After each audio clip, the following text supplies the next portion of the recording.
জাতীয় অর্থনৈতিক পরিষদের নির্বাহী কমিটি একনেক সভায় 14,041 কোটি টাকা ব্যয়ে 8টি প্রকল্প অনুমোদন দেওয়া হয়েছে। সংবাদ সম্মেলনে জানানো হয়, সরকারি প্রকল্পের নতুন পিডি নিয়োগের নীতিমালার খসড়া চূড়ান্ত করা হয়েছে। একই সাথে দীর্ঘদিন ধরে ঝুলে থাকা বিতর্কিত প্রকল্পগুলোর বিষয়ে IMED-এর প্রতিবেদন হাতে নিয়েছেন প্রধানমন্ত্রী। সাদাত হাবিবি সেতুর রিপোর্ট জানাচ্ছেন আকবর হোসেন সুমন। চলতি অর্থ বছরের প্রথম দিকেই গতি ফিরছে উন্নয়ন প্রকল্পগুলোতে। এরই ধারাবাহিকতায় হল সরকারের সর্বোচ্চ অর্থনৈতিক নীতি নির্ধারণী ফোরাম একনেকের গুরুত্বপূর্ণ বৈঠক। সভায় 8টি উন্নয়ন প্রকল্পের চূড়ান্ত অনুমোদন দেওয়া হয়েছে, যার মোট প্রাক্কলিত ব্যয় ধরা হয়েছে 14,041 কোটি টাকা। মাঠ পর্যায়ে কাজের ধীর গতি ও বাজেট বাড়ানো নিয়ে উষ্মা প্রকাশ করেছে একনেক। বুধবারের একনেক অনুমোদন পাওয়া প্রকল্পের মধ্যে ছিল ঢাকা এলিভেটেড এক্সপ্রেসওয়ে প্রকল্প, যার খরচ আরও প্রায় 3,500 কোটি টাকা বাড়ানো হয়েছে। মেগা এই প্রকল্পটির বাস্তব অগ্রগতি এখন প্রায় 80%।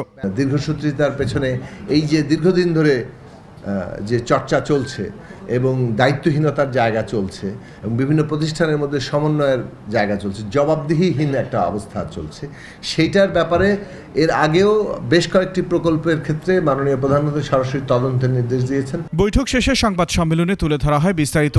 জানানো হয়, সরকারি কাজের স্বচ্ছতা ও জবাবদিহিতা নিশ্চিতে বড় ধরনের পরিবর্তন আসছে প্রকল্প পরিচালকদের নিয়োগ প্রক্রিয়ায়। ইতিমধ্যে IMED একটা রিপোর্ট দিয়েছেন, সেই বিষয়গুলোর পরীক্ষা নিরীক্ষা করা হচ্ছে।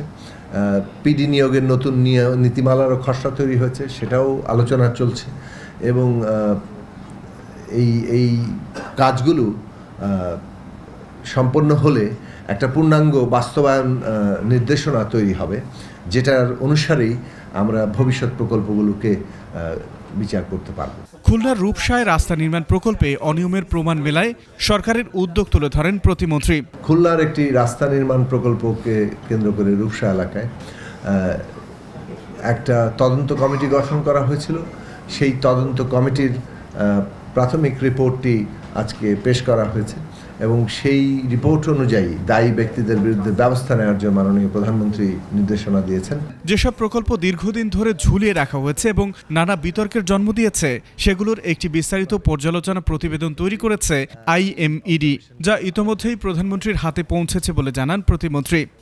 আজকের যে আকবর হোসেন সুমন, 21 টেলিভিশন, ঢাকা।